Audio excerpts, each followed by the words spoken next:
in that school up in Sabika, where I'm from, All right. they don't give butter to children. They give them margarine. Now, is Margarine okay? doesn't have vitamin A in it, right? Oh, but butter does. Butter does. There isn't a nursing home in the United States, unless it's a private nursing home for the very wealthy, that has butter in it. We're giving our senior citizens margarine.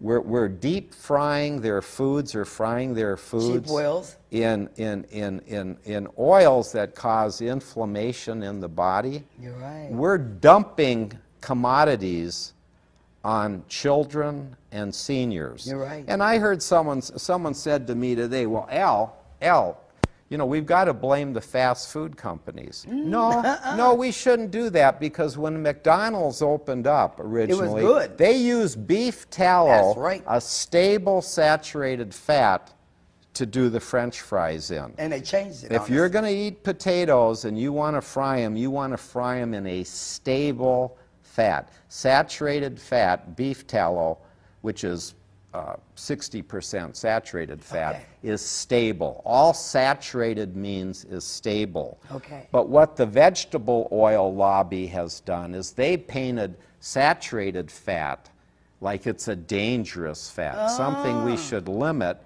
Well, then McDonald's was forced to change it and then use hydrogenated soybean oil, which for decades gave us trans fatty acids in the American diet. No population has had more trans fatty acids than we do. No population eats more high fructose corn syrup than we do. No population on this earth would feed their children something like this with 4 food colors, 43% sugar, and yet on the box there'll be an action figure, right? Yeah, an action figure, so that if they eat this sugary crap, they're going to be like them. They're going to be like them. And you know, it's true, our children are bouncing off the walls with anxiety, depression.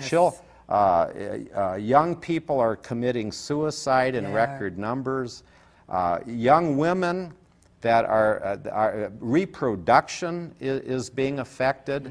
1 out of 3 births is a cesarean birth. Yeah, now. It's scary. 1 out of 8 births are premature. Yes. And among the black population, it's 1 out of 4. 1 out of 4. It's so scary. we have to do something about this. Yes. And there's things we can do, and that's why I wrote Serial Killer. I'm glad you did, and I'm glad you came on here. I've got to give you 1 minute to leave us with something to remember you by. Sure. Thank you, Lisa. What I would urge people to do is do not rely on the federal government or the so-called experts to tell you what to feed your children. We've been doing that for 30 years, and as a consequence, 1 out of 3 children born since the year 2000 will become diabetic. Diabetes is an expensive disease, but what's even worse, it's the leading cause of blindness and amputations in our country.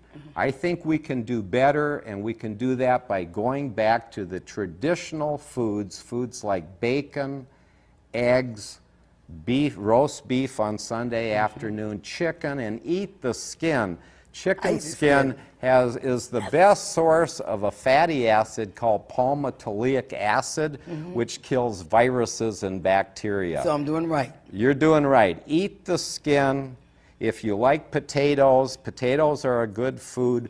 Fry them in lard, deep fry them in beef tallow. Let's go back to what George and Martha Washington served at Mount Vernon. Honey, thank you, Alan. Come on again. Thank you, Lisa.